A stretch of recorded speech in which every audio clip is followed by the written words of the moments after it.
Everyone, welcome back to NEET student Khabri. तो जैसे कि आप सबको पता ही है कि आयुष के राउंड 1 का रिजल्ट आ चुका है और अगर अभी भी आपने चेक नहीं किया तो जाकर चेक कर लो। और आज हम जो डिस्कस करने वाले हैं इसी के बारे में डिस्कस करने वाले। राउंड 1 में जब आयुर्वेदिक और होम्योपैथिक का डिस्कशन करेंगे कि इन दोनों में कितना क्या कट ऑफ गया है हर कैटेगरी के अकॉर्डिंग, और साथ ही साथ में राउंड 2 का भी हम डिस्कस करने वाले हैं कि क्या एक्सपेक्टेड कट ऑफ हो सकता है, क्या हम सोच सकते हैं, क्या होने वाला है एक्सपेक्टेड में, हम वो भी डिस्कस करेंगे। एंड चॉइस फिलिंग के बारे में भी मैं आपको बताऊंगी कि कैसे सही चॉइस फिलिंग कर सकते हैं। अगर फॉर एग्जांपल राउंड 1 में कोई कॉलेज अलॉट नहीं हुआ है तो कोई बात नहीं, सही चॉइस फिलिंग नहीं की होगी मे बी, तो उसको भी सही करने का तरीका जो है वो भी मैं आपको बता दूंगी। तो चलिए फिर शुरू करते हैं कि क्या कट ऑफ रहा है, एक एक करके सारा जो कैटेगरी वाइज जानेंगे और देखते हैं। तो जैसे यहाँ पे आप देख सकते हो आयुर्वेदिक की लिस्ट है और होम्योपैथिक की है और कैटेगरी वाइज यहाँ पे डिवाइड कर दिया गया है। तो जैसे कि सबसे पहले बात करते हैं अनरिजर्व यानी कि जनरल कैटेगरी की। तो यहाँ पे जो आयुर्वेदिक में गया है, BAMS में गया हुआ है 78,000 और BHMS की बात की जाए तो 1,54,000 यहाँ पे गया है कट ऑफ। उसके बाद सेकंड नंबर पे EWS बात की जाए आयुर्वेदिक की तो यहाँ पे गया 82,000, वेयर होम्योपैथिक की अगर बात करें तो यहाँ गया 1,89,000। उसके बाद जो थर्ड कैटेगरी है वो है ओबीसी के जो BAMS यानी कि आयुर्वेदिक है उसमें गया है 82,000 और होम्योपैथिक में गया है 1,63,000। अगर आप इन दोनों में से कोई भी आप लेना चाह रहे हो, आप कट ऑफ अब आप देख सकते हो, आपकी कोई भी कैटेगरी है उसकी बेसिस पे आपको पता है कि क्या कट ऑफ रहे हैं। अगर बात की जाए SC कैटेगरी की तो यहाँ पे गया है 2,04,000 और ST का गया है 3,11,000 आयुर्वेदिक में। और अगर हम अब बात करते हैं कि होम्योपैथिक में क्या गया है SC कैटेगरी में तो 2,91,000 गया है और साथ ही साथ में ST का गया है 4,20,000। तो इस तरीके से राउंड 1 का जो हमारा है कैटेगरी वाइज क्या कट ऑफ रहा है उसका डिस्कशन हो गया। अब एक बार हम बात कर लेते हैं कि एक्सपेक्टेड कट ऑफ राउंड 2 का जो है वो क्या रहने वाला है, क्या हो सकता है, क्या एक्सपेक्ट किया जा सकता है। तो सबसे पहले यहाँ पे कैटेगरी वाइज सारे डिवाइड कर दिए गए हैं। सबसे पहले अनरिजर्व्ड है, अनरिजर्व की आयुर्वेदिक में जा सकता है जो रह सकता है एक्सपेक्टेड कट ऑफ अगर हम देखें तो 1 लाख है। उसके बाद EWS में 1,10,000 हो सकता है, एक्सपेक्टेड कट ऑफ की बात कर रहे हैं राउंड 2 की। उसके बाद OBC की बात की जाए तो 1,10,000 आयुर्वेदिक में हो सकता है, SC में 2,50,000 हो सकता है और ST की बात की जाए तो 3,45,000 तक जा सकता है कट ऑफ। उसके बाद जब राउंड 2 के हम अगर देखते हैं कि होम्योपैथिक BHMS में क्या कट ऑफ रह सकता है कैटेगरी वाइज, वो भी एक बार चेक कर लेता है। और इसके साथ एक बार चेक कर ही रहे तो मैं आपको कैसे चॉइस फिलिंग करनी चाहिए सेकंड राउंड की वो भी मैं अभी आपको बताऊंगी। तो जैसे अनरिजर्व की बात की जाए तो 1,80,000 तक जा सकता है, इसका कट ऑफ एक्सपेक्ट किया जा सकता है। EWS की बात की जाए तो 2,25,000 जा सकता है। OBC की बात की जाए तो 1,90,500 जा सकता है। और एक बार हम डिस्कशन भी कर लेते हैं कि जैसे राउंड 1 में चॉइस फिलिंग करी थी तो बहुत सारे स्टूडेंट्स थे जिनको समझ में नहीं आ रहा था कि सही चॉइस फिलिंग कैसे करनी चाहिए, क्योंकि अक्सर क्या होता है कि कन्फ्यूजन होता ही है जब हम चॉइस फिलिंग करने जाते हैं। इतने सारे कॉलेजेस होते हैं, इतनी सारी लिस्ट होती है और रैंक भी जब समझ में नहीं आता रैंक के बेसिस पे, कैटेगरी के बेसिस पे कैसे चॉइस फिलिंग करनी चाहिए तो अक्सर स्टूडेंट्स गलत चॉइस फिलिंग करते थे। तो एक बार चेक कर लेते हैं कि सही चॉइस फिलिंग कैसे करनी चाहिए। तो मैं आपको बताती हूँ, आपको वही स्टेप्स फॉलो करनी है। आपको गूगल पे जाना है, यहाँ पे टाइप करना है courses.studentkhabri.com। उसके बाद आपको यहाँ पे क्लिक कर लेना है। डिस्क्रिप्शन बॉक्स में लिंक पिन भी कर दी गई है तो आप डायरेक्टली अगर उसको भी यूज़ करोगे तो आप यहाँ के पेज पे आ जाओगे। यहाँ पे आपको मेडिकल का ऑप्शन मिलेगा, rank predictor, choice filling tool. हम चॉइस फिलिंग की बात करें तो चॉइस फिलिंग टूल को मैं सिलेक्ट कर लेती हूँ। अब यहाँ पे आप देख सकते हो ऑल इंडिया का है, चॉइस फिलिंग टूल है। आयुष की बात करें तो ऑल इंडिया आयुष की है। उसके बाद आंध्र प्रदेश, आसम, अरुणाचल प्रदेश, हरियाणा, हिमाचल प्रदेश, कर्नाटका, जम्मू कश्मीर, झारखंड, मध्य प्रदेश, सारे जो स्टेट वाइज चॉइस फिलिंग के जो टूल है यहाँ पे हैं। तो आप अगर पर्टिकुलरली अगर कोई और स्टेट का भी देखना चाह रहे हो, ऑल इंडिया का देखना चाह रहे हो कॉलेजेस से रिलेटेड, तो आप यहाँ पे पर्टिकुलरली उधर जाके सिलेक्ट कर सकते हो। तो आज हम बात कर रहे हैं आयुष की, तो हम ऑल इंडिया आयुष पे क्लिक कर लेंगे। यहाँ पे जितने भी आयुर्वेदिक हो गए, होम्योपैथिक हो गए, जितने भी कॉलेजेस हैं उसकी लिस्ट यहाँ पे आ जाएगी। तो चेक करते हैं। यहाँ पे अब आप देख सकते हो क्या करना है, यहाँ पे रैंक पुट कर लेनी है। मैं यहाँ पे फॉर एग्जांपल रैंक डाल देती हूँ 78,000 डाल देती हूँ मैं।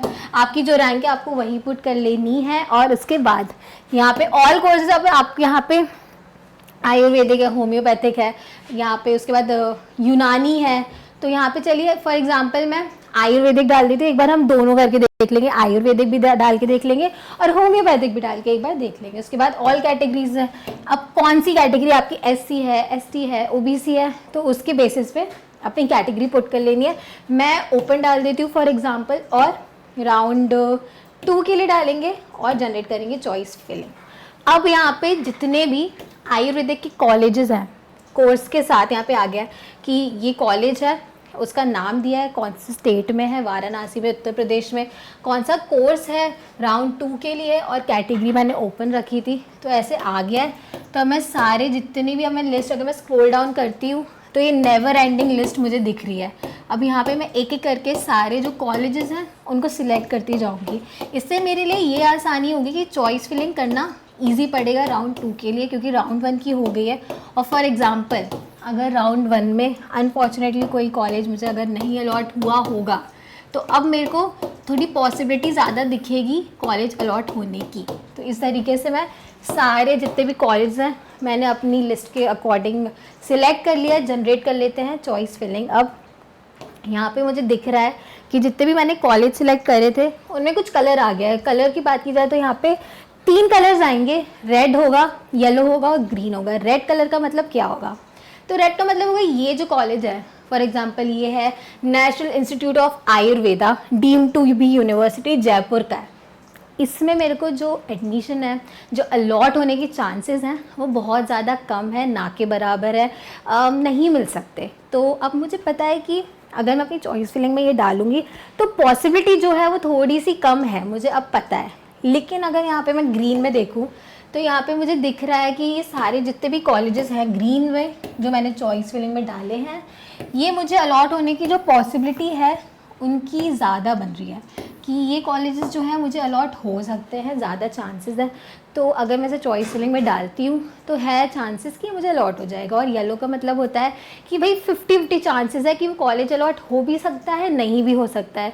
मतलब ये है कि वो रेड और ग्रीन के बीच में है, क्योंकि जो मेरी रैंक है उसके अकॉर्डिंग उसमें कट ऑफ जो है उसका जो है वो 50-50 बना रहा है चांसेस। तो मैं उसको भी अपने अगर चॉइस फिलिंग में डालूंगी तो कहीं ना कहीं पॉसिबिलिटी हो सकती है कि मुझे वो मिल जाएगा, वो मुझे अलॉट हो जाएगा। तो इस तरीके से मैंने अपनी चॉइस फिलिंग कर लिया है।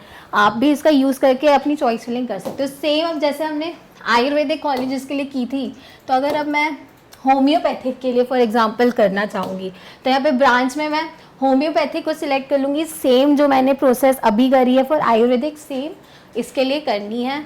जैसे कि यहाँ पे मैं होम्योपैथिक पे गई, जनरेट चॉइस फिलिंग करी, फिर सारे जितने भी होम्योपैथिक से रिलेटेड कॉलेजेस हैं उसकी लिस्ट यहाँ आ गई है कौन से सिटी में। जैसे कि ये नेहरू होम्योपैथिक मेडिकल कॉलेज है फॉर एग्जांपल, ये न्यू दिल्ली का कॉलेज है, होम्योपैथिक है। उसके बाद यहाँ पे मेरे को क्या कोर्स अलॉट हो सकता है, bachelor of homeopathic medicine and surgery, और ये ऑल इंडिया गवर्नमेंट कोटा से यहाँ पे जनरेट किया गया है। सारे जितने भी होम्योपैथिक है उसी की लिस्ट है यहाँ पे। मैं आपको ये बता दूँ कि यहाँ पे और कोई कॉलेजेस नहीं है, मेरी रैंक के बेसिस पे मेरी लिस्ट जनरेट हो गई है सारे होम्योपैथिक के कॉलेजेस जितने भी हैं उसकी। अब इसमें मैं सिलेक्ट करती जाऊँगी, जनरेट करूँगी अपनी चॉइस फिलिंग, और फिर इससे मुझे अगेन सेम वही प्रोसेस होगा, रेड येलो ग्रीन आएगा, जो मेरे को मिल सकता है, नहीं मिल सकता है, पॉसिबिलिटी है। तो इस तरीके से अपनी चॉइस फिलिंग करना काफ़ी ज़्यादा मेरे लिए आसान बन गया है। तो अब आपके लिए भी बन सकता है, आराम से चॉइस फिलिंग करने बैठिए। क्योंकि अगर आपने इसका शेड्यूल देखा होगा तो बहुत सारी जो डेट्स है वो आसपास में लिंक्ड है, तो चॉइस फिलिंग करने के लिए भी ज़्यादा टाइम नहीं है। तो इसलिए जितना बेटर हो सके, जितना जल्दी चॉइस फिलिंग कर लेते हैं उतनी जल्दी लॉक कर देंगे तो सेफ़ रहेगा। उसके बाद नेक्स्ट, अगर हम नेक्स्ट कैटेगरी की बात करें तो SC कैटेगरी में क्या कट ऑफ हम एक्सपेक्ट कर सकते हैं, तो यहाँ पे 3,20,000 है होम्योपैथिक में, और आयुर्वेदिक की बात की जाए तो 2,50,000 है। उसके बाद ST कैटेगरी में अगर हम आयुर्वेदिक की बात करें तो क्या एक्सपेक्ट किया जा सकता है, क्या लगभग क्या कट ऑफ हो सकता है, तो उसका है कि 3,45,000। और साथ ही साथ में अगर हम होम्योपैथिक की बात करें तो 4,45,000 यहाँ पे कट ऑफ रह सकता है, एक्सपेक्ट किया जा सकता है। तो इसी तरीके से हमने ये डिस्कस कर लिया कि राउंड 1 का कट ऑफ क्या था, राउंड 2 में क्या एक्सपेक्ट किया जा सकता है, चॉइस फिलिंग अगर करनी है तो कैसे चॉइस फिलिंग करनी चाहिए।